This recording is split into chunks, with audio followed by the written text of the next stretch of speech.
অসমীয়া জাতিৰ প্ৰাণৰ শিল্পী জুবিন গাৰ্গৰ ৰহস্যজনক মৃত্যুৰ আজি 11 দিন হল।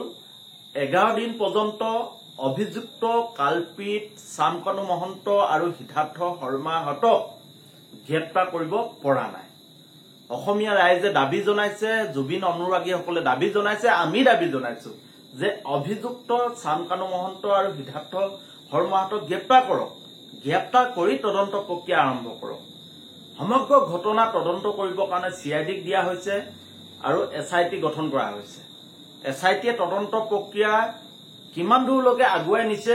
এই কথা বতৰাবোৰ আছে, আলোচনা হৈছে। অখিল গগৈ ডাঙৰীয়াই এই সন্দৰ্ভত বক্তব্য দিছে। আইনী প্ৰক্ৰিয়া যি গতিবিধি এই সন্দৰ্ভত অখিল গগৈ ডাঙৰীয়াই বক্তব্য দিছে। কিন্তু অসমৰ মুখ্যমন্ত্ৰীগৰাকীয়েও তেওঁৰ ৰহস্যজনক জুবিন গাৰ্গৰ যি মৃত্যু এই সন্দৰ্ভত বক্তব্য দিবলৈ গৈ সমগ্ৰ ঘটনাটো এটা হত্যা হোৱাৰ তেওঁ সন্দেহ প্ৰকাশ কৰি বক্তব্য ৰাখিছে। আমি প্ৰথমে অসমৰ মুখ্যমন্ত্ৰী হিমন্ত বিশ্ব শৰ্মা ডাঙৰীয়া কি ক'লে আমি শুনি লওঁ আহক। মই সিদ্ধাৰ্থ শৰ্মা আৰু শ্যামকানু মহন্তক কম যে ঘটনা প্ৰবাহ বহু দূৰলৈ যাব নিদিব। আইনৰ কোনোবাই যদি ভাবিব পাৰে যে আমি আদালতত যাম, এণ্টিচিপেটৰী বেইল ল'ম, ইণ্টাৰিম বেইল ল'ম, এই প্ৰচেষ্টাবিলাক কৰা উচিত নহয়। কাৰণ জুবিন এগৰাকী জাতীয় সম্পদ। জুবিনৰ হত্যাৰ প্ৰতিটো মুহূৰ্তৰ ঘটনা তন্ন তন্ন কৰি ৰাইজৰ আগত আপোনালোকে ক'ব লাগিব। হয়, অসমৰ মুখ্যমন্ত্ৰী হিমন্ত বিশ্ব শৰ্মা ডাঙৰীয়াই জুবিন গাৰ্গৰ ৰহস্যজনক মৃত্যুৰ ঘটনাটোক হত্যা হোৱা বুলি তেখেতে নিজ মুখে কৈছে। আৰু বৰ্তমান CID আৰু SITয়ে কি পৰ্যায়ত তদন্ত প্ৰক্ৰিয়া লৈ গৈছে এই সন্দৰ্ভত আলোচনা হৈছে। আৰু এই আলোচনা বিলোচনা অসমৰ ৰাইজৰ সন্দেহ, ৰাইজে বিচৰা ধৰণে তদন্ত যি আগবাঢ়িব লাগিছিল আগ নবঢ়াত এতিয়া ৰাইজৰ মাজত ক্ষোভ প্ৰকাশ হৈছে, সকলোৱে সন্দেহ প্ৰকাশ কৰিছে। আৰু এই সন্দেহৰ মাজত বৰ্তমান জুবিন গাৰ্গৰ ৰহস্যজনক মৃত্যুৰ ঘটনাৰ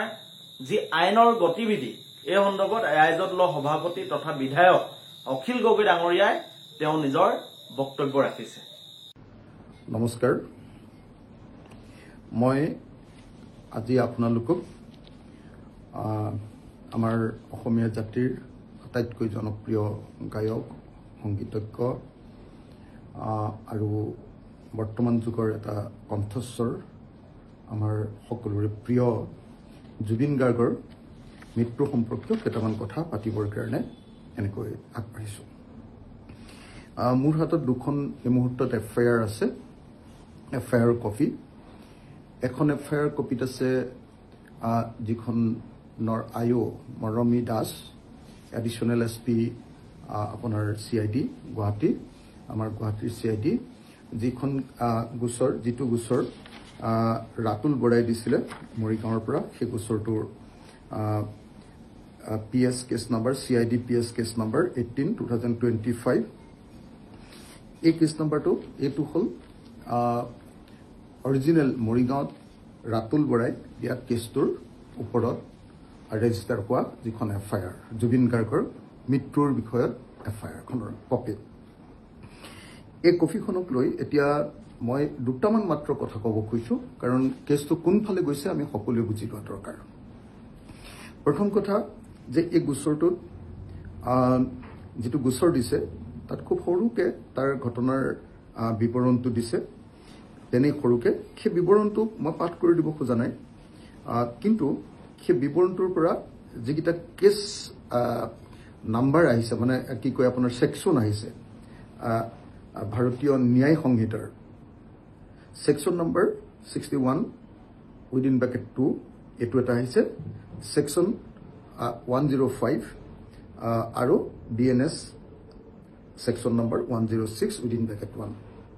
ছাবছেকশ্যন 1। এই তিনিটা ছেকশ্যনত জুবিন গাৰ্গৰ মৃত্যুৰ গোচৰটো ইয়াতে সন্নিৱিষ্ট কৰিছে। ইতিমধ্যে অসমৰ মুখ্যমন্ত্ৰী ডাঙৰীয়াই এই গোচৰটো, জুবিনৰ মৃত্যুৰ গোচৰটো এটা হত্যাকাণ্ড বুলি ঘোষণা কৰিছে। কিন্তু এই গোচৰটোত যিকেইটা ছেকশ্যন লগাইছে এই ছেকশ্যনকেইটা হ'ল যিটো BNS 61 ছাবছেকশ্যন 2 যিটো, সেইটো হ'ল ক্ৰিমিনেল কনস্পিৰেচি। এই ক্ৰিমিনেল কনস্পিৰেচিটো যদি প্ৰমাণ হয় তেতিয়াহ'লে এজন মানুহ 6 মাহৰ কাৰণে জেললৈ যায়। তাৰপাছত BNSS 105 যেটো সেকশন লগাইছে এটোৱে আটাইতকৈ ডাঙৰ সেকশন আপোনাৰ সিদ্ধাৰ্থ শৰ্মা আৰু কি কয় আমাৰ শ্যামকানু মহন্ত আৰু সিদ্ধাৰ্থ শৰ্মাৰ ওপৰত লগোৱা আটাইতকৈ ডাঙৰ সেকশনটো হ'ল BNS 105 culpable homicide not amounting to murder murder কৰা নাই কিন্তু culpable homicide not amounting to murder তো মৃত্যু হৈছে কিন্তু মৃত্যুৰ ফালে ঠেলি দিছে মৃত্যু মানে মৰা নাই কিন্তু মৃত্যুৰ ফালে ঠেলি দিছে এটোৰ সেকশনটোৱে ইয়াৰ যেটো আমাৰ শাস্তি দিব হেতু হল লাইফ ইমপ্ৰিজনমেন্ট গোটেই জীৱন এই সেকশনটো প্ৰমাণিত হলে গোটেই জীৱন জেলত থাকিব লাগিব আৰু সেকশন 106 সাবসেকশন 1 হেতু হল ডেথ বাই নেগলিজেন্স মৃত্যু হোৱা মানুহজনৰ মৃত্যু হৈছিল বাই নেগলিজেন্স মানে তেওঁলোকৰ উদাসীনতাৰ কাৰণে তেওঁলোকৰ যত্ন নোলোৱাৰ কাৰণে মানুহজনৰ মৃত্যু হৈছিল এটোৰো সৰ্বোচ্চ শাস্তি 2 বছৰ গতিকে আমি দেখিলো যে শ্যামকানু মহন্ত আৰু আপোনাৰ সিদ্ধাৰ্থ শৰ্মাৰ ওপৰত বা আন সকলৰ ওপৰত লগত আৰু কেইবাজনো থাকিব সেই সকলৰ ওপৰত যেটো গোচৰ দিছে কিন্তু এফআইআৰ একদম নেম একিউজ দুজনেই সিদ্ধাৰ্থ বুলি দিছে তাত শৰ্মা দিয়া নাই সিদ্ধাৰ্থ বুলি আছে পিছত পৰৱৰ্তী সময়ত শৰ্মা বুলি আহিছে আকবাৰ তাৰ পাছত আৰু আপোনাৰ শ্যামকানু মহন্ত গতিকে শ্যামকানু মহন্তৰ আৰু সিদ্ধাৰ্থ শৰ্মাৰ কেছটোত হাইয়েষ্ট আপোনাৰ সেকশনটো লগাইছে যে তেওঁলোকৰ লাইফ ইমপ্ৰিজনমেন্ট যাৱজ্জীৱন কাৰাদণ্ড হ'ব পাৰে আৰু দুটা সেকশন লগাইছে এটা হল হেতু প্ৰমাণিত হলে তেওঁলোকৰ নেগলিজেন্সৰ কাৰণে মৃত্যু হোৱা বুলি প্ৰমাণিত হলে অকল 2 বছৰ জেল খাই তেওঁলোক ওলাই আহিব আৰু ক্ৰিমিনেল কনস্পিৰেচিটোৰ কাৰণে তেওঁলোকে মাত্ৰ 6 মাহৰ জেল খাব গতিকে এটোৱে হল তেওঁলোকৰ সেকশন এতিয়ালৈকে চৰকাৰে তেওঁলোকক নটিচ জাৰি কৰিছে নটিচ জাৰি কৰি তেওঁলোকক নিমন্ত্ৰণ কৰিছে অহা 6 তাৰিখৰ দিনা 6 অক্টোবৰৰ দিনা এটোক লৈ অসমত সাংঘাতিক ধৰণৰ এটা ৰিয়েকচন হৈছে যে কিয় এনেকুৱা ধৰণে এজন গুৰুতৰ অপৰাধত অপৰাধী মানুহক কিয়নো এতিয়ালৈকে কেৱল নটিচ জাৰি কৰা হৈছে গুৰুতৰ অপৰাধত অপৰাধী যেতিয়া হয় তেতিয়া হলে কি কৰে ৰেড কৰে মানুহৰ ঘৰত গৈ ৰেড কৰে সাৰ্চ কৰে অপাৰেচন কৰে এইবিলাক কৰি মানুহজনক ধৰি অনা হয় সিদ্ধাৰ্থ শৰ্মা বা খেৰিয়াত তাৰ পাছত কৈছে যে নহয় আমি আৰু এটা কাম কৰিছে চৰকাৰে বা পুলিচে সিআইডিয়ে হেতু হল লুক আউট নটিচ দিছে লুক আউট নটিচ LOC বুলি কয় লুক আউট সাৰ্কুলাৰ বুলি কয় লুক আউট সাৰ্কুলাৰ যেতিয়া দিয়ে তেতিয়া হলে কি হয় দেশৰ ভিতৰত থাকিলে আমাৰ দেশৰ পুলিচে তেওঁলোকক বিচাৰিব পাৰে যদি কৰবাত পায় দেশৰ পুলিচে তেওঁলোকক ধৰি আমাৰ অসম পুলিচক গতা দিব পাৰিব কিন্তু যদি আমি সকলোৱে জানো যে এতিয়ালৈকে শ্যামকানু মহন্ত এতিয়ালৈকে আমাৰ দেশলৈ ঘূৰি আহিলে নে নাই নাজানো কিন্তু এতিয়ালৈকে তেওঁ যদি বিদেশত আছে বিদেশত থকা মানুহৰ কাৰণে আসলতে ৰেড কৰ্নাৰ নটিচ জাৰি কৰিব লাগে এতিয়ালৈকে শ্যামকানু মহন্ত যদি বিদেশত আছে বা হেৰি আহিছিলে যদিও দিল্লীলৈকে আহিছিলে তাৰপিছত যদি ঘূৰি গৈছে বিদেশত গুচি গৈছে যদি থাইলেণ্ড গুচি গৈছে বা ইফালে নেপাল গুচি গৈছে বা ভুটান গুচি গৈছে বা অন্য কৰবালৈ যদি গুচি গৈছে তেতিয়াহলে ৰেড কৰ্নাৰ নটিচ দিব লাগিছিলে কিন্তু এতিয়ালৈকে দিয়া হোৱা নাই আনতে মই যেতিয়া এডভোকেটৰ লগত কথা পাতিছো যে এই গোচৰটো এনেকে এজন মানুহৰ মৃত্যু যেতিয়া ঘটে যদি হেতু ক্ৰিমিনেল কনস্পিৰেসি হয় যে এনেকুৱা ধৰণে যদি ঘটনাটো ঘটে 106 সাবসেকশন 2 যদি লগায় ডেথ বাই নেগলিজেন্স তেতিয়াহলে আৰু কি সেকশন লগাব পাৰি আৰু এই গোটেই কেছটোত আৰু কি সেকশন লগাব পাৰি তেতিয়াহলে মোক এডভোকেট সকলে কৈছে আইনজ্ঞ সকলে কৈছে যে সেকশন 238 অফ VNSS ভাৰতীয় ন্যায় সংহিতাৰ আসলতে সেকশন 238 টো লগাব লাগিছিল কজিং ডিসএপিডিয়েন্স অফ এভিডেন্স অৰ্থাৎ আপোনাৰ এভিডেন্স লুকুৱাবৰ কাৰণে যত্ন কৰা প্ৰভাইডিং ফলছ ইনফৰমেশ্যন আৰু ভুল তথ্য জাৰি কৰা আপোনালোকে সকলোৱে জানে যে ভুল তথ্য জাৰি কৰিছিল তেওঁলোকে মিছামিছি কথা কৈ আছে সকলোৱে এইবিলাক প্ৰুফ লাহে লাহে হৈ গৈছে সামাজিকভাৱেও যদি এই সেকশনটো লগালেহেঁতেন এই সেকশনটো লগালেও তেতিয়াহ'লেও তেওঁলোকে 7 বছৰ জেল খালেহেঁতেন কিন্তু আমি দেখিছো যে পুলিচে ইচ্ছাকৃতই হোক বা অনিচ্ছাকৃতভাৱে হোক বা অসম চৰকাৰে ইচ্ছাকৃতই বা অনিচ্ছাকৃতই হোক আমি দেখিবলৈ পাইছো যে ইয়াত সেকশন 238 টো BNSSৰ এই সেকশনটো দিয়া নাই যাৰ ফলস্বৰূপে তেওঁ 7 বছৰ জেল খাব পাৰে সাপোজ BNSSৰ 105 টো তেওঁৰ ওচৰত হেৰি নহল কালপেবল হোমিসাইড বুলি তেওঁলোকে মৃত্যুৰ কাৰণে ঠেলি দিয়া বুলি প্ৰমাণিত নহল কিন্তু এই যে ডকুমেণ্টবিলাক লুকুৱাবলৈ চেষ্টা কৰিছিলে এই ডকুমেণ্টবিলাক লুকুৱাবলৈ চেষ্টা কৰাৰ কাৰণে বা মিছ ইনফৰমেশ্যন দিয়াৰ কাৰণে যিটোৰ কাৰণে মানুহ এজনৰ মৃত্যু ঘটিলে তো সেই মিছ ইনফৰমেশ্যন দিয়াৰ কাৰণে 7 বছৰ জেল হ'লহেঁতেন কিন্তু এই ছেকশ্যনটো এতিয়ালৈকে জাৰি কৰা এতিয়ালৈকে ইয়াত অন্তৰ্ভুক্ত কৰা হোৱা নাই গতিকে এইবিলাকৰ পৰা আমি অনুমান কৰিব পাৰোঁ যে অসম চৰকাৰে বা CIDয়ে এতিয়ালৈকে খুব বেছি চিৰিয়াছলি ঘটনাটো লোৱা নাই অসমৰ মুখ্যমন্ত্ৰীয়ে এতিয়ালৈকে সাৰ্চ অপাৰেশ্যন কৰি এতিয়ালৈকে এই ইমান ডাঙৰ অপৰাধ কৰা আমাৰ গোটেই জাতীয় জীৱনৰ ক্ষতি কৰাই নহয় সাংঘাতিক ধৰণে গোটেই অসমত এটা সংঘৰ্ষৰ ৰায়টিঙৰ পৰ্যায়লৈ লৈ যোৱা এটা ঘটনা মইতো ভাবো যে এইবিলাকো ইয়াত লাগিব লাগিছিল যে এই গোটেই ঘটনাটোৱে অসমত এটা আইন শৃংখলা সমস্যাৰ সমাধান নষ্ট কৰি দিয়া গোটেই অসমত এটা অশান্তিকৰ পৰিৱেশ সৃষ্টি কৰি দিয়াৰ ঘটনা হৈছে গোটেই পাব্লিক নিউচেঞ্চ হৈছে অশান্তিকৰ পৰিস্থিতি হৈছে ৰায়টিং হোৱাৰ পৰ্যায়লৈ গুচি গৈছে যিকোনো সময়তে যিকোনো অৱস্থাতে অসমৰ মুখ্যমন্ত্ৰীয়ে কৈছে যে নেপালৰ নিচিনা ঘটনা ঘটাৰ পৰিস্থিতিলৈ গৈছে কিন্তু এই ইয়াত ছেকশ্যনবিলাক সেইবিলাক কিয় অন্তৰ্ভুক্ত কৰা হোৱা নাই যদি সেইবিলাক ছেকশ্যন অন্তৰ্ভুক্ত হ'লহেঁতেন ক'ৰবাত আমি তেতিয়াহ'লে ফাঁচীৰ ক'ৰবাত মৃত্যুদণ্ডৰ আমি হেৰি পালোহেঁতেন নহ'লে বা ক'ৰবাত আৰু লাইফ ইমপ্ৰিজনমেণ্টৰ আমি হেৰি পালোহেঁতেন যে সঁচাকৈ অসমত এনেকুৱা পৰিস্থিতিৰ সৃষ্টি হৈছে অসমৰ মুখ্যমন্ত্ৰীয়ে ঘোষণা কৰিবলগীয়া হৈছে যে ইয়াত নেপাল সদৃশ পৰিৱেশৰ সৃষ্টি হৈছে সৃষ্টি কৰিব নালাগে বুলি ক'বলগীয়া পৰিস্থিতি হৈছে এনেকুৱা পৰিস্থিতিত মই ভাবোঁ যে আচলতে শ্যাম কানু মহন্ত আৰু আপোনাৰ সিদ্ধাৰ্থ শৰ্মাৰ বিৰুদ্ধে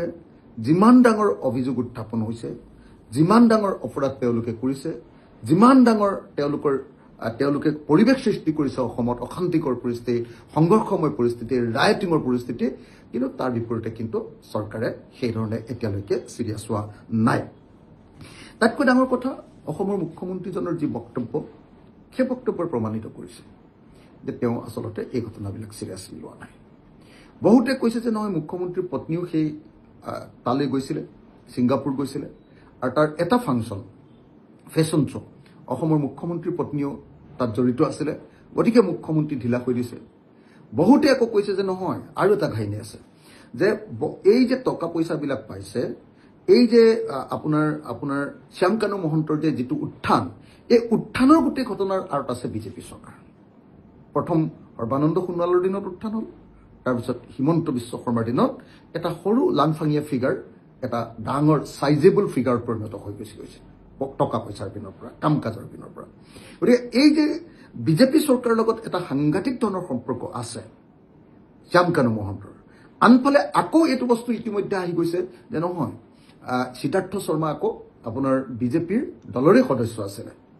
বিজেপিৰ যিটো যুৱ বিজেপি তাৰ সাংস্কৃতিক সম্পাদক পৰ্যন্ত তেওঁ আছিলে গতিকে এইটো এটা কথা আকৌ শ্যাম কানু মহন্ত অসম গণ পৰিষদৰ সদস্য আছিলে বুলি চাৰিওফালে হুলস্থুল হৈ আছে গতিকে হয়তো ৰুলিং পাৰ্টিৰ মানুহ হোৱাৰ কাৰণেও তেওঁলোকক বচাবৰ কাৰণে এইবিলাক কৰা হৈছে নেকি বা মুখ্যমন্ত্ৰী আৰু চৰকাৰখনৰ তেওঁলোকৰ পৰিয়াল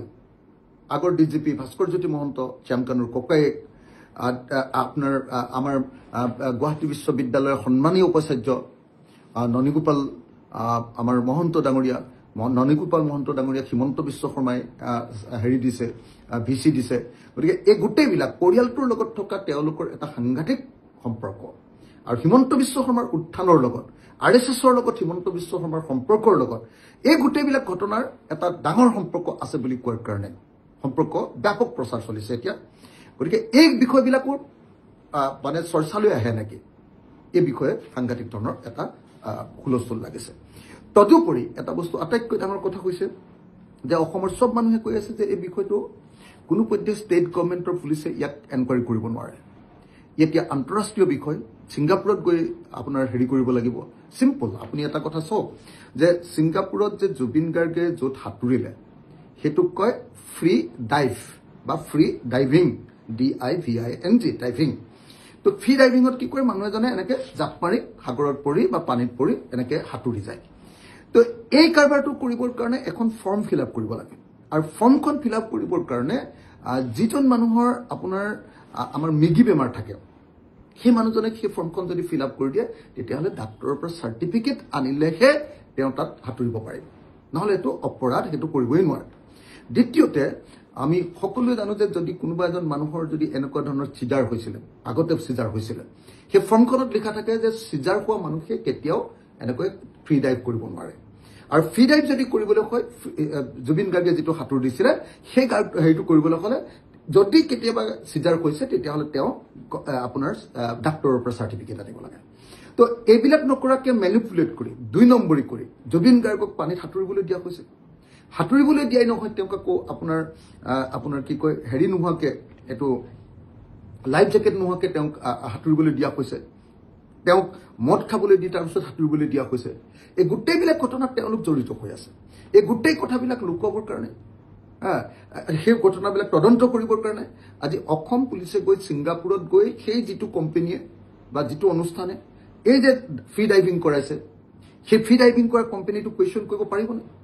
জুবিন গাৰ্গ যিখন হোটেলত আছিলে সেই হোটেলখনত গৈ অসম পুলিচে কিমান কাম কৰিবগৈ পাৰিব? জুবিন গাৰ্গে যিটো অনুষ্ঠানত হেৰি কৰিবলৈ গৈছিলে, তাত যিটো য'ত কনভেনশ্যন চেণ্টাৰত মিটিংখন হৈছিলে, সেইটো কিমান তাত তদন্ত কৰিবগৈ পাৰিব? জুবিন গাৰ্গে যিখন হোটেলত আছিলে বা অন্য ঠাইত গৈ য'ত খাইছিলে সেই খোৱাবিলাকত বিষ ঢালা হৈছিলে নেকি, তাত তেনেকুৱা ধৰণৰ কিবা ঘটনা ঘটিছিলে নেকি, সেইটো তদন্ত কৰিবৰ কাৰণে সেই হোটেলখনত গৈ তদন্ত কৰিব পৰাৰ অৱস্থা অসম পুলিচৰ আছেনে? এই গোটেইবিলাকৰ পৰা সেইকাৰণে অসমৰ মানুহে স্পষ্টকৈ কৈছে যে নহয়,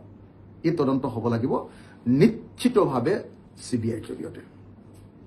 কেৱল আৰু কেৱল CBIৰ জৰিয়তে তদন্ত হ'ব লাগিব। আৰু অকল CBIও নোৱাৰে, CBI গৈ ইণ্টাৰনেশ্যনেল এজেঞ্চিৰ সহায় ল'ব লাগিব। কেৱল তেতিয়াহে এই ঘটনাৰ প্ৰকৃত তথ্য ওলাব। কিন্তু দুৰ্ভাগ্যৰ কথা যে অসমৰ মুখ্যমন্ত্ৰীয়ে এতিয়ালৈকে এই তদন্ত ঘোষণা কৰিবলৈ প্ৰস্তুত হোৱা নাই। তেখেতে কৈছে যে আমি দিবও পাৰোঁ CBI বুলি কৈ তাৰ আগতে অসম পুলিচৰ জৰিয়তে ডকুমেণ্টবিলাক পৰীক্ষা কৰাই লৈছে। অসম পুলিচৰ জৰিয়তে ডকুমেণ্টবিলাক তেওঁ নিজে হয়তো চালি জাৰি চাই লৈছে। আৰু কোনোবা ডকুমেণ্টে তেওঁলোকৰ পৰিয়ালক বা তেওঁৰ গভৰ্ণমেণ্টক বিপদত পেলাব নেকি, সেই ডকুমেণ্টবিলাক আঁতৰাই হয়তো CBIক দিবলগীয়া হ'লেও সেই ডকুমেণ্টবিলাক আঁতৰাই সেই CBIক তদন্ত কৰিবলৈ দিব। এনেকুৱা ধৰণৰ এটা ইণ্টেনশ্যন আছে নেকি বুলি মানুহৰ মাজত ব্যাপক চৰ্চা হৈছে। সেইকাৰণে মই এই মুহূৰ্তত অসমৰ মুখ্যমন্ত্ৰী ডাঙৰীয়াৰ ওচৰত আকৌ দাবী জনাইছোঁ, আপুনি একদম স্পষ্টকৈ এইটো ঘোষণা কৰিব লাগে যে আচলতে আপোনাৰ শ্যাম কানু মহন্তৰ ঘৰত এতিয়ালৈকে কি পোৱা হ'ল, এইটো ঘোষণা দিব লাগে। নম্বৰ 1। নম্বৰ 2, আপোনাৰ হেৰিয়াৰ ঘৰত এতিয়ালৈকে আমি ক'তো মানে কি ডকুমেণ্ট পালে সেইটো আমি এতিয়ালৈকে নাজানো। সেইবিলাক কথা আমাক জনাব লাগে। এইটো শৰ্মাৰ ঘৰত,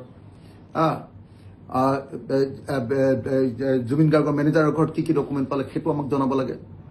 তদুপৰি আমাক জনাব লাগে যে তেওঁৰ আমাৰ জুবিন গাৰ্গৰ মৃত্যুৰ যিখন আমাৰ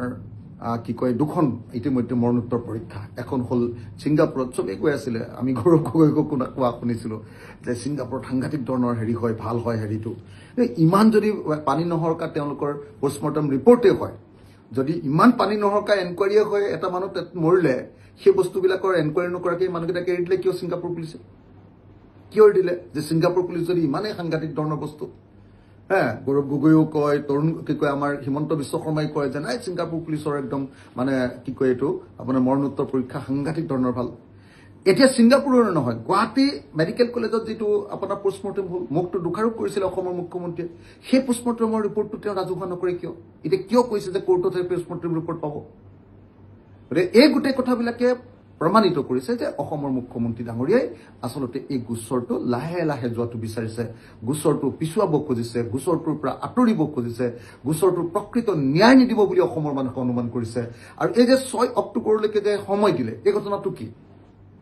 কোনো অপৰাধীকটো এনেকে পূজা খাবৰ কাৰণে কেতিয়াও, পূজাত ফুৰিবৰ কাৰণে খাবৰ কাৰণেতো কেতিয়াও সময় নিদিয়ে। অসমৰ মুখ্যমন্ত্ৰীয়ে কিয় দিলে? তাৰ কাৰণটো হ'ল মানুহৰ যাতে খং ক্ষোভবিলাক নাইকিয়া হয়। খং ক্ষোভবিলাক নাইকিয়া কৰিবৰ কাৰণে অসমৰ মুখ্যমন্ত্ৰীয়ে খুব প্লেনফুলি কি কৰিছে,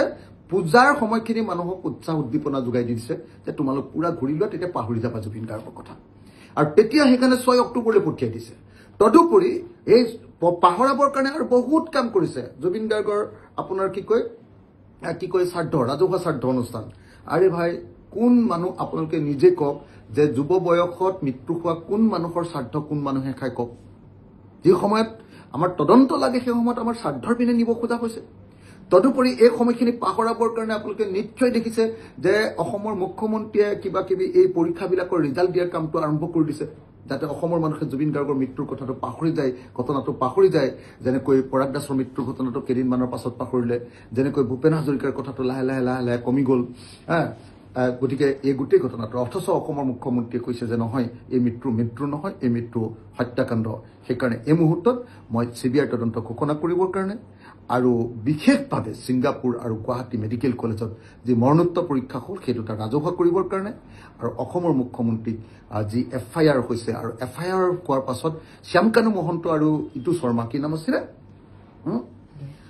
সিদ্ধাৰ্থ শৰ্মাৰ ঘৰত কি বস্তু পালে সেই কথাবিলাক ৰাজহুৱা কৰি দিবৰ কাৰণে চৰকাৰৰ ওচৰত দাবী জনাইছো এইটো এটা হাই প্ৰফাইল কেছ এই কেছত লোক ঢাকৰ কোনো প্ৰয়োজন নাই সকলো মানুহক অসমৰ মানুহক জনাই থাকিব লাগে মই সোনকালে জুবিন গাৰ্গৰ মৃত্যুৰ ন্যায় দিবৰ কাৰণে জুবিন গাৰ্গক ন্যায় দিবৰ কাৰণে দাবী উত্থাপন কৰিলোঁ